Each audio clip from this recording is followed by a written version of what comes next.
This is Chicago. Doors open on the left at Chicago. Welcome to Chicago.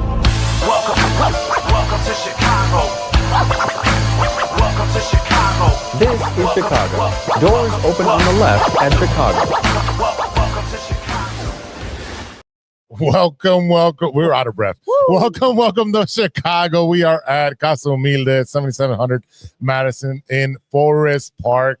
And I don't know about the boys, but I am exhausted from the nervousness and putting our faith in our kicker. Holy Jesus, another cardiac game that came down to the last second. We have lots to talk about, but it's a 19-17 win against the Minnesota Vikings. Caleb, 16 for 32 for 193, no touchdowns. Swift, 21 for 90. Manungai, 12 for 23. Caleb, 4 for 26. And then on the receiving end, Cole Kmet, 5 for 45, I'm sorry. 2 for 41 for Odunze. Loveland, 3 for 40. Burden, 3 for 27. Moore, 1 for 18. And Manungai, 1 for 14. This was a game that should not have been this close. This is a game where I'm going to put this on Ben Johnson. Yeah. This was the game that Ben Johnson had a bad game. Steve said it the best. Steve, say it again. We got to what? We got to stop what? Living like this. We got to stop living like this. When are we going to stop living? Living out of prayer. Hit the Bon Jovi. Hit the Bon Jovi. Living on a prayer. Living on a prayer every week. Living on a prayer. But no. Before we get into celebrating and being happy with the victory, because a win is a win is a win, and we just beat the Vikings in our division. Yes. Ben Johnson, third down, pitiful. All I can say is whatever he's thinking on third down, it reminds me of Matt Nagy. Matt Nagy, and this is they're two different coaches, but he's using it's the same type of existence right now. You're going against the grain when you're running the ball, right? You have an opportunity to run the ball, 3rd and 1, 3rd and 3. You're moving they're pushing the line forward. You're able to get yardage. You go in shotgun, start getting cute, start going sideline to sideline, start throwing wide receiver screens. That shit needs to be eliminated.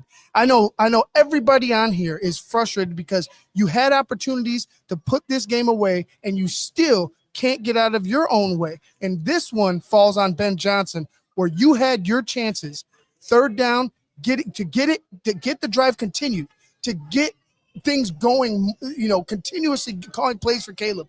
You were the one that was stopping that. And that's to be honest, if they lost this game, it's on Ben Johnson. I understand the frustration, but I have to stop right there.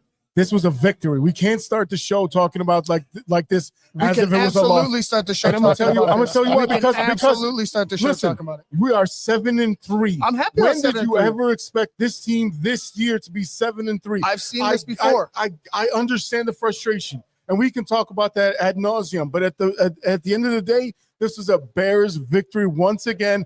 Cardiac Caleb. We didn't see him have to do his heroics, but my point is that last year, this time, that is a loss 100%. I agree. And this year, it is a victory. So whether we want to say Ben Johnson is responsible for the fact that we didn't score enough points when we should have, and this should have been a blowout in many instances, and we got bailed out by the fact that the Vikings dropped the ball consistently. Making my point.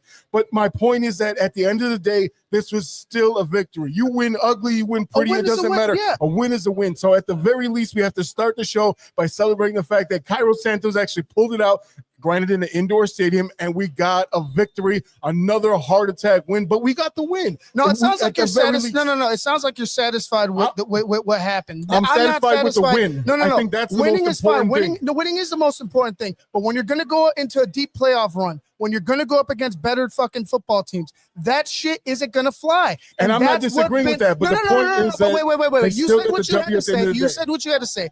What I'm saying is it needs to be fucking cleaned up. It needs to be cleaned up, period. It needs to be cleaned up. Of course there's no hey, yeah, we got the win. Happy with the win. We're 7-3. They know damn well they should have lost that football game today. If it wasn't for mistakes that were on the other side, if it wasn't for a blown coverage on special teams, we might not be in the position to win. So when we talk about, hey, we won, and I just said it when I first started talking, a win is a win is a win. There's shit that needs to be cleaned up, or else you're not going to have the season that you want to have.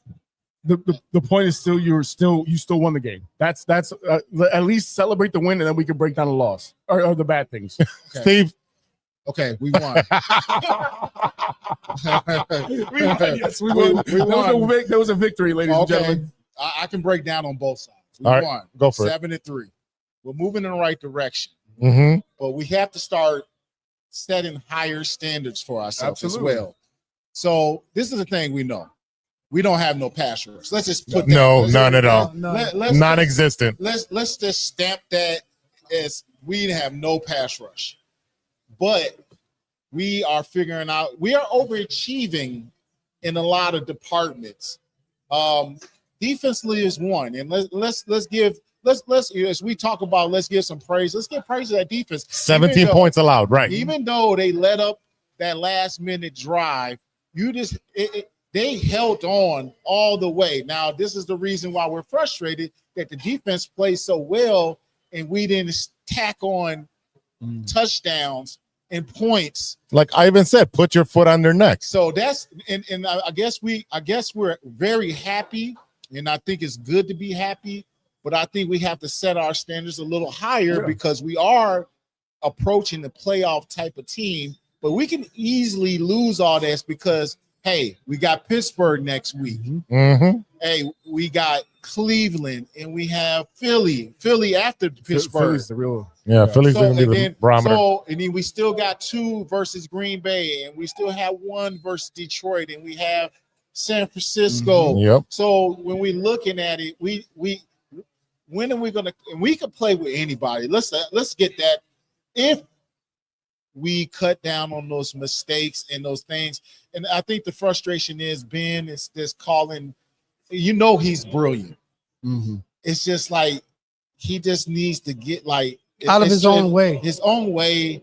Simplify it. Simplify it. And I don't understand where his mind goes. And he'll talk about it. He'll put it on himself in the press conference. But then when we get in the game, he kind of just gets away from that. And I just don't understand it. With the Homer one was the killer. Oh my God. That was the killer. How many times do we go sideline to sideline? And Steve's been calling it out week in and week out. There's times where we have an opportunity to run it forward, and they go sideline to sideline, and we get blown up. We go laterally. Go laterally, and then we go laterally on third down and short, and we go laterally with Travis Homer, who has not carried the ball once this season. Okay, that's one thing. I still would have been bitching and complaining if it was Swift getting a lateral, play to the side. I'd be like, what do we? But then on top of the cherry on top was Travis Homer, who has not any play. So it's those things. I'm just wanting. I like what the brilliance of Ben Johnson, and we know he's brilliant. He's gotten this offense 350 yards total offense, and I mean we just are in a better. We understand we're in a better place, absolutely, as a team, and we're moving in the right direction. Right. But it's just. We just want to. We got to hold ourselves. I think we all know we got a good team. I think we understand that you want to be better, but I also think of this as a building block game. Yes. You knew, and like I said in the first half, he did a lot of things that you felt were a little cute, and then we says, okay, now you have to sit there. And the fact that they only got 3 coming out of the half when you got the ball. That was you needed that touchdown. But how many of these games are starting to look the same? Yes. Even though we're winning, and that goes to the culture of this team. This is what. And their, but doesn't that tell you have a style? No, but that you can come back no matter what. No matter what, we can't keep. We're not. Not against better teams. That's going to run dry. But 100%. I've seen this. Like I said, why I alluded to him as Matt Nagy, and I don't think he is Matt Nagy as a head coach. I think he's better than him. But Matt Nagy couldn't understand on third down how to get the first down. It was always a trickery play. It was always a jet sweep. It was always something different. And that's exactly what I'm seeing in the past few weeks from Ben Johnson. You get in third and short, and you're trying to run a trick fucking play every time or a miss. Bully these teams. Let them know, even if they know what you're going to do, right? See, even if they know what you're going to do, run it down their damn throat. Well, this is where it got a little confusing at the end. Even though we got the field goal, it's like we started going in with tight formations, and we brought all those linebackers and safeties into the box. And we were very fortunate that we didn't lose a bunch of yardage and back us up. We were very fortunate. And I was just like, why aren't we spreading them out? Right. Like we usually do. We spread 3 receivers out, and he boxed everybody in and they were just, I mean, even when we had 3 receivers out wide, they were blitzing off the edges, and and Brian Flores is a tough matchup. Yeah. It is a tough matchup for a team like that. But like, I think it is a learning lesson, but like it has to stop being learning lessons, and it has to be, because that's what we want to see. The big step, the next step is putting a game together that we pull away from teams. That's the next. That's a complete game. It's like a video game. You hit your objective marks. I think we understand we can come back, right? We understand what this team has a fortitude, and we're stacking some wins. The next achievement is to put teams away, and we had multiple opportunities. And that's all we look. Let's build off of just getting better at that, but we're starting to stack these up, and it's going to run dry, and we don't want to see it run dry. I think that's what it is. What I wanted to get to is JJ McCarthy, another big fourth quarter. Yes. That scoring drive, right? They scored 14 points in the fourth quarter. They scored 21 on us on the other day, the first game. I would push back a little on it being just JJ McCarthy leading that. I mean, he did what he had to. He did his job, right? Right. Like, he did his job. That was another Bears giving the team the opportunity. Yeah, opening the door for them. Right? Yes. Another time where the Bears opened the door for him and gave him a shorter field, gave him every opportunity to go ahead and succeed. That's why I'm so frustrated. That's why I'm like, hey, we're winning and I'm happy. I mean, who was the loudest one here when we kicked when they got the field goal? Me. So it's like, yeah, I understand we're winning and I love it, but my goal isn't just making a wild card playoff. My eyes and for this team We are with in position. it isn't just right, but that's not the goal. The ultimate goal is to get into the playoffs as a number 1 seed, dominate your competition, and get to the Super Bowl. That's my goal. And right now, it's just not. It's not the complete team that we want. That's a great goal. But here's the thing that we think we all across this table have to understand and accept as sports fans, as athletes, is that it is a building block. You look, like I said, my main thing is that look at last year, look at these games when it comes down to the final drive, when it comes down to the final play of the game. How many times did we lose those games? In this season, where I will completely abolish Caleb Williams back last season. Erase that from your memory, right? Okay, great. You got a warm-up season. Now you're playing for real. Now you look at the people that they brought in, the draft picks that they made, they're being more aggressive on bringing in offensive talent like Colson Loveland, like the fact that you brought in Roma Duze, like you brought in Kyle Manungai. And you see it right here developing before your eyes. So while we're frustrated with the things that he didn't do right, I would like to just think about this as a building block, because I think right now we're playing ahead of schedule. I think next year, I think this right now we're playing with house money. This is the 2015 Cubs, not the 2016 Cubs. Right. We But know like, that. again, I don't want to put a sprinkles on something where I don't see it right. Like if it's a shit sandwich, I don't want to put sprinkles on it. So like when I say Ben Johnson, your play calling was shit on third down, that's because it was shit on third down, not because it was like, you ran the ball, they stuffed you, no, you were calling plays that weren't fucking clicking and weren't in the rhythm of the offense. It was like you decided to go. You decided to go. Excuses. I already.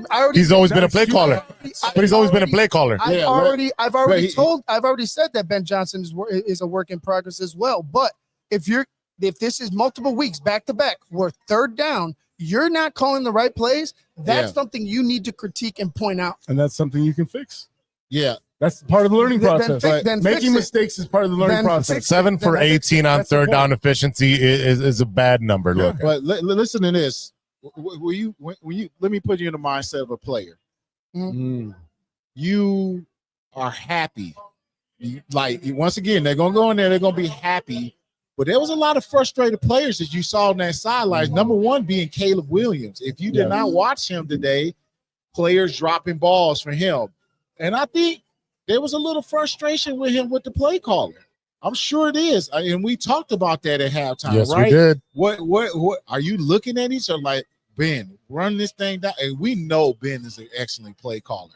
But in the huddle, we might be like, Ben, why are we going sideways? I'm not saying I'm a better play caller than Ben. That's his job, and he's excellent at it. And that's why he's getting paid a lot of money. But Ben, run it down, because sometimes the coordinators get cute, and they just, when they're super creative, they outthink themselves. And he's just, I'm just a little tight with how he keeps doing the same thing. Mhm. And I hope that's something he learns from in the first year coach, that those little tendencies, the one to call this spicy play or just because right now there's nobody telling him not to do it. That he calls the play, that's it.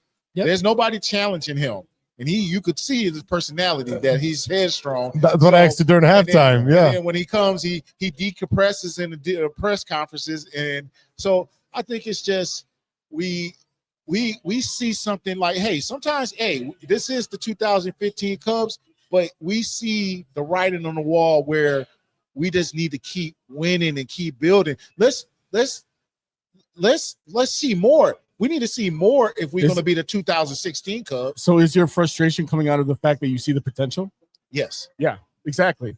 And that's kind of my point. Yeah. That you look at the potential. That's why someone's in AAA and not majors. You see that potential, and you're like, okay, here's the time. Yes. I listen. I will not admonish any of the mistakes. I'm just saying, it's like, look, man, we got to be happy. Look at 7-3 in this team. No, we're happy. No, Who who expected this team to be set right now, this second in time? Nobody. Nobody. No. Nobody. This second right now, was it 3:30 Sunday? Bears are in first place, baby. Right now. Place, that's why I said 3:30 in the afternoon. I'm being fair, but at this exact moment in time, the Bears are in first place in our division. And we got to be happy for that, at least. Yes. Hey, don't get me. There's a lot of shit. Look, defense, two interceptions, only allowed one touchdown, 150 yards. Right? We kept their rushing game low. Aaron Jones is 70 yards. Jordan Mason with 45. He did get that touchdown. But that's my point, is that we could have absolutely done a lot better. I think the game was really on the offense to do a lot better than the defense, because I think the defense did a phenomenal job today. Hey, you know who we got to get flowers to? The special teams at the end of the game. Duvernay. No. They Duvernay. I'll give it to Duvernay. I'll give it to Duvernay, not the specialty. I'll give it to one person. He's on that part. Hey, Cairo hit it. No, I'm gonna tell you that the return that was set up was beautiful. So I know we just seen Duvernay running, but I don't think everybody's seen when they did the replay. I'm looking at the return setup, executed brilliantly. Duvernay is just not outrunning people. You need blocks. That Right. was a really good schemed. I'm not letting Hightower off the hook for all that he's done this year. But or lack thereof. Right. But it's a team game, and they needed to come through, because who knows if Caleb would have had any more bullets left for a 50-second comeback. Right. With a team blitzing in the way the offense was not looking. Now, I know Caleb could cut it in, but hey, it was great to see the special teams pick that up, because even when we got after we got that return, we kind of almost screwed it up still. Yeah, what do you have? 25 seconds, 3 timeouts. No, you had it was 35 seconds. 35 seconds, 3 timeouts. Why are they not running it down even closer for this kicker who can't kick at 45 yards? And it was just unsettling, because you knew that Carroll has some struggles. He just missed a 45-yarder. Right. Almost tried to push it the same way. Thank God it went through the uprights. But again, I just feel like at times this play calling gets a little too cute, and then at times on defense and offense they get a little too complacent. I think you said it right. Unsettling. Yeah. And you said in that situation, I think it gets a little unsettling knowing that, man, we look damn good when we can just put it away. That's the next step we want to see. Even if we can still play at a 2015 level Cub, but we got to play a little bit better. And it's fun right now. Don't get it twisted. Whoa. That's the one thing I wanted to say is like we were so excited when they won. I was pacing around. I know Ivan was like ready to pull his hair out. But I mean, like, that was the thing, is like at the end of the day, it was a win. It's like, okay, here are the bad things. I'm like, look, at least celebrate the win, right? I get it. For a second. Our frustration is based on the fact that we see how much potential this team has. And don't get me wrong, we saw them getting cute when they said they started throwing the ball to Smith with an E, and we're like, who the hell is Smithy? Like, I never heard of that in my life. Smythe. Yeah, Smythe, right? Right after that, here comes Travis Homer, and we're like, bro, this might have well been Homer Simpson's. Who cares? Like, what are y'all doing? And we get that I think the philosophy that Ben Johnson has is like, I'm going to get the ball to everybody. So if you're playing any Bears player in fantasy, forget it, because they're not going to get the yards that you think they're going to get, right? But it comes down to personnel too, right? Like you 100%. have to have the right personnel. Like if you're going to run, like let's say Travis Homer is a third down, but let's just use Travis Homer. Just use him as any third down back. He's not Travis Homer. He's a third down back, right? But if it's a third down back that Ben Johnson wants, if it's a third down back and the right guy at the right time, maybe that guy goes ahead and makes a play. But right now, but right now, I don't think it's a cute. I'll say this: he's trying to catch you off guard with a guy you haven't seen all game. That could work. But I think it's personnel wise. He's not even trying to catch you off guard. He just wants to go ahead and run the play. So for me, I'm just like, hey, find your guy, because Travis Homer, Roshan Johnson, not it. No. Like it's just not. It's Manungai, and the fact that he's not getting the amount of carries that he should. Listen, Z practiced how to say his name so well. He's got it on point. That's they right. Use him. They have to use him. They have to use him. He figured it out. 12 carries for 23 yards from Manungai, and again, we've been saying Manungai is our guy, and it's Ivan's guy. Yeah. Again, they found a way to win the game, and that's what's important. Yes, we are frustrated with a lot of things. This game was dominated by the Bears with time of possession, which we talked about. They ran the ball very well with 90 yards from Swift. Great. Manungai got a touchdown. I wish they would have used him a little bit more. No problem. The ball was spread around. There was a lot of drops. DJ Moore dropped one dead in the numbers. Dead in the numbers. That needs to be cleaned up by the wide receivers. A lot of drops. And you can see Caleb getting frustrated because, like, dude, Caleb has no touch. And don't get me wrong. If it hits your hands, I said this before the game. If it hits your hands, it should be a catch. Caleb got to learn a little bit. We're in the NFL. Did you say that about Brett Favre?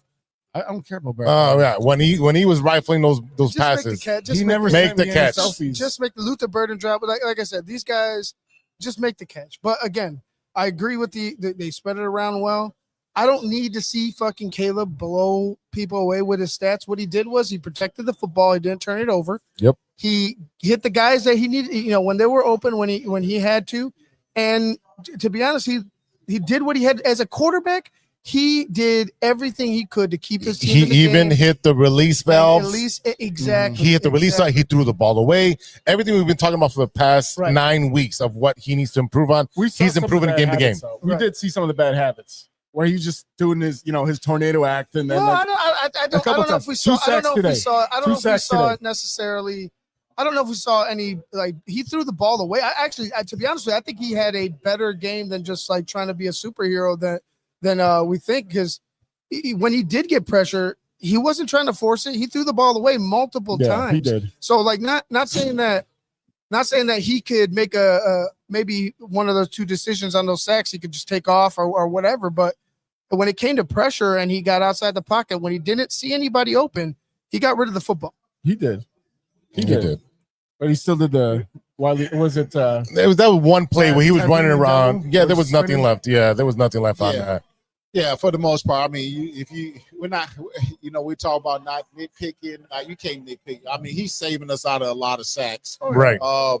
But at the end of the day, man, I think the focus is we're a team in building. We're a professional team. You're a professional football team, and you're winning games. So you got to start holding ourselves to a higher standard. We know we could win the close ones. Mm-hmm. Can we start winning and putting teams away? When we had control of this game for all 3 quarters, and that's again, and we almost did a repeat from the first game. Now this is the difference from this team. They were able to pull it together, make big plays at the end, and win. And that's their identity. They got an identity, and that's something you want them to build on. But part of building into something in the future is doing it now. Mm-hmm. And that's learning how to put teams away here and there. You're not going to win every game, but let's learn how to start putting teams away. That also goes into your culture and what you're trying to build as well. So I think that's something that this team has to start learning how to do it. This year, we have to learn how to put a team away this year, which will go into next year, will go into later on this year, will help us possibly if we do make the playoffs, then maybe because once you in the playoffs, it's 0-0. Right. Mm-hmm. We ain't saying in there to be like, okay, we here, we're good, and we could build. No, we're trying to. Hey, you can make a magical run. You never know, But with no pass rush and all, and on top of us possibly getting people back. I would say, and I agree with you, Steve. The one thing that I would say though, in the playoffs, you need a complete game. Like you can't. It's not. Oh, we play 3.5 quarters and that's good enough. No, you can't win like that. You can't win like that. You're gonna get beat if you don't play a complete game in the playoffs. But one thing I do like with all the challenges that we've faced and everything like that, this team, as young as it is, it's fighting. It's getting a taste of of winning. It's getting a taste of hanging around. It's getting a taste of being involved in a playoff situation.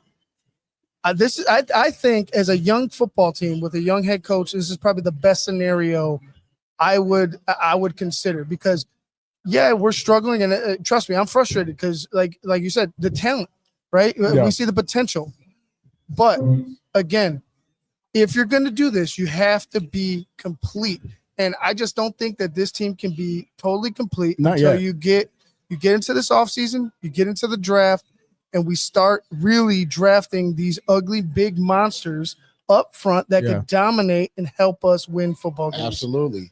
But, like you said, we have things that are in our control. And that's what's in our control is our play calling, our execution. And we had an opportunity for that. And I think that's the frustrating thing. Yeah. We win. We're 7-3. We're getting ready to come back home against Pittsburgh Steelers. Aaron Rodgers did get hurt today, so I don't know exactly what's going on. And I hope he's back. I hope he's back. So- Because I want that dude. We want to beat We want to beat him. Yes. Yeah. Two things, right? So like I understand that we're frustration. Our frustration is based on the fact that we see the potential in this team, and we're looking forward to them drafting the big uglies to come down to rush your opposing quarterback, to get there and get dirty and get ugly and all that stuff. But at the end of the day, we can only focus on this current roster. That we have to look at what they're doing currently with what they have right now, because whether whoever is healthy or injured, I will tell you this team has had a wealth in the fact that they haven't been injured on the offensive side. You can try to make up for defensive deficiencies with overcoming stuff on offense, but once you lose an offensive player, you're almost done. Right, you get a team. You look at what happened to the Giants. They love Cam Skadaboo come out of nowhere, and they lost him. You got Malik Neighbors, who had an ACL. You got Jackson Dart, and look at them. They have just as much potential as we have when you look at them overall. But I will tell you something that's very surprising, something that we talked about before the game started, and that's passing the ball around to different receivers. 7 different receivers, including 3 different tight ends, caught the ball today, and can any of you just off the top of your head tell me who was the leading receiver in receptions today? Anybody? Cole Kmet. Cole Kmet, the guy that everyone left for dead once they realized that they drafted Colston Loveman. You look what he did. He only had 45 yards, but he did what he needed to do. He got a couple of first downs by actually pushing through those tackles, and that's the thing that he does the best. That's not the thing that he does the best. What does he do the best? He can catch the ball, but he does not run through tackles. I'll tell you that much. That's a Loveland thing. Is that was added. Yeah, Cole Kmet had his best game of the season. 100%. Yes. 100%. And it was 5 for 5 on target. And he was playing physical. Yes. And he had not played physical like that. I don't think he's never played physical like that. He's had 2 touchdown games and all that, but I've never seen him run through a cornerback tackle. Yeah, lower the boom. He gave somebody a concussion. Hey, maybe because you see Coastal Loveland starting, and then competition breeds success. Yes. And we talked about how Swift has come out and trying to run the ball even harder because Calvin Nunn got. Mm-hmm. So that's what you want on the team. You want that competition. You want to do better than the next guy. You want to eat. So great. Cole's I don't disagree with that. And we need him. He got 5 like, targets and he caught everything that came his way. 12 personnel is a big thing in Ben Johnson's offense. So you don't ride off and tell Cole Kmet to get out of here because you don't. No, you get them together, and you have games like this where he contributes to a win.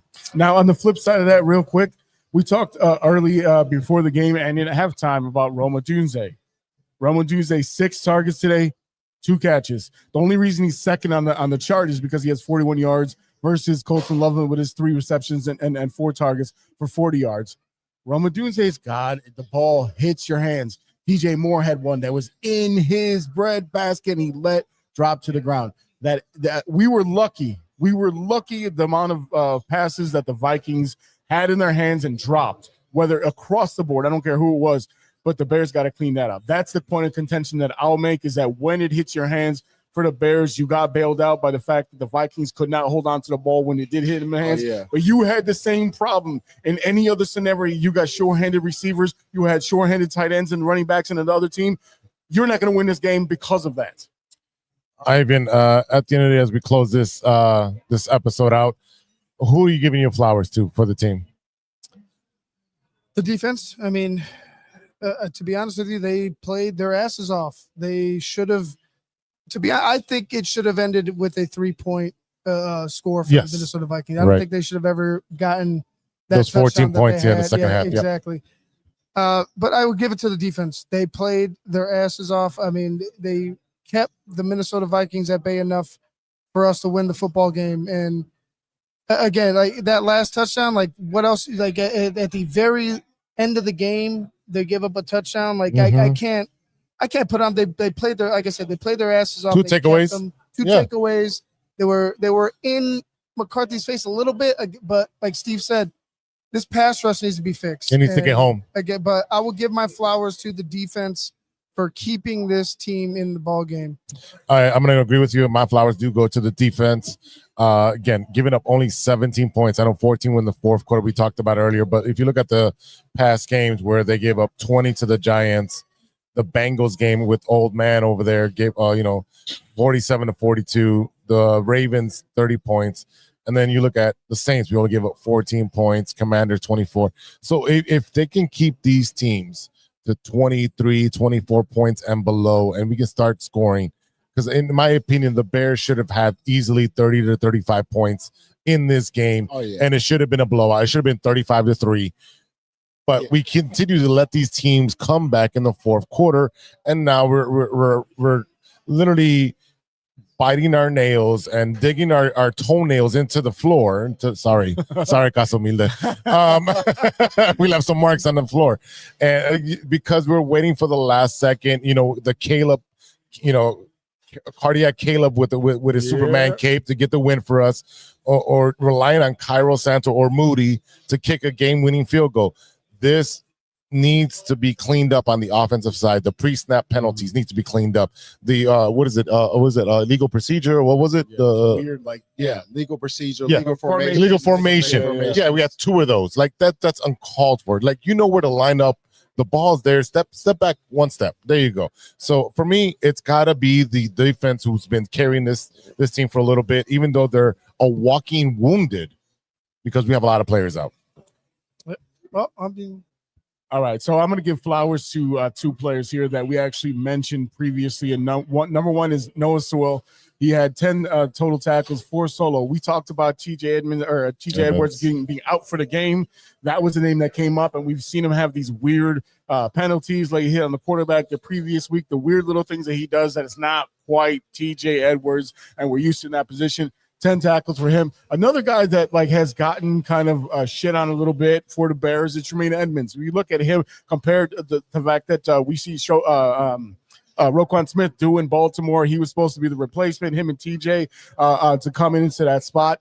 And when you look at what TJ Edwards is over the time versus what Tremaine, people have been shitting on Tremaine over the last couple of years, but he had 9 tackles today, 5 solo. So, I mean, and Kevin Byard with another interception. I mean, come on. Like Nashawn Wright, I talked about him. We were talking about him when he had an interception. I said, doesn't he basically look like a failed wide receiver? How big he is? And yes, we know that's what a lot of corners, a lot of safeties. That's how you end up there. Yeah, he's so big. You don't see guys that big, and that I'll give him flowers for that as well. Because again, just going down the line, the defense did a good job. Made JJ uncomfortable. Got a couple interceptions on him. Caleb took 2 sacks today, so that's the other side of that, but. I think overall we have to give the defense their flowers for what they were able to accomplish today. Steve? Yeah, we're giving a lot of flowers to the defense, and I'm gonna stay on that side as well. Defense as a whole, but I'm gonna focus on Nashawn Wright. he gets a lot of bad flack, and I think we forget that he is our fourth corner. He was supposed to be a fourth, fifth corner who has moved pretty much into the number one spot because of injuries. And I think we, number two now to Tariq Stevens, but like at one point he was the number one corner when Tariq was out. And he finds a way to get his hands on ball. He might get beat. He might be playing soft coverage. He might do X, Y, and Z, but he's gotten his hands on some interceptions, on some fumbles in key situations, that interception in the end zone where they took a shot. I think we need to get and a guy like that who's getting all this exposure and getting these reps. So when you start getting hopefully Jalen Johnson back and Kyler Gordon and now Tariq got hurt again, I think, in this game. So we got to look at that. But if you get him back and now you got him as your fourth corner, third corner, it looks pretty dang good based on the fact that this guy can get his hands on the football. And then one more point, I think when he got the interception, we was taking the knee. We thought he might have been hurt. He was actually praying for his coach, John Bean, who who died from a shooting at Langley College out in Northern Cal, where I played in Northern Cal and Drinko. So I know Coach. I don't know him personally. I just know of him and his reputation. So that was him giving homage. Him and his brother both played at Langley College. So that was him praying that RIP prayers the Langley community and the Oakland community and John Bean, Coach John Bean's family. But Nahshon Wright has been a bright spot, for a defense that's undergunned, being the fourth corner, having no pass rush, having linebackers down. You can't forget those things when it comes to this defense. And hopefully as we get guys back, as I say, I would like to see us add and not subtract. And it seemed like we might have maybe had a couple subtractions after this game. It's just been tough with this defense, but hopefully we get some ammunition as we move forward to help this team. But right now we don't really have a pass rush, but we can add in other areas that might help. But defense as whole, kudos to them because they're the reason why we were able to win this game. Nahshon Wright with 2 interceptions in the last 5 games for a fourth corner. I mean, that's pretty impressive considering the fact that you're not getting the playing time that you normally would as a starter. You know what, boys? This has been fun. We got a Bears victory. We got some smash burgers. We got a great beer here at Casa Humilde, 7700 Madison in Forest Park. And tomorrow we are live again at 7:30 for the True Chicago Sports Fans podcast. We're going to cover all Chicago sports. And then you can tune over to the Big Steve Show. Yeah, what time? Bear Down, Big Steve. We're going to be on at 8:30 tomorrow night, Central Time. All right, so we're going to sign off and bear down, baby. Swish.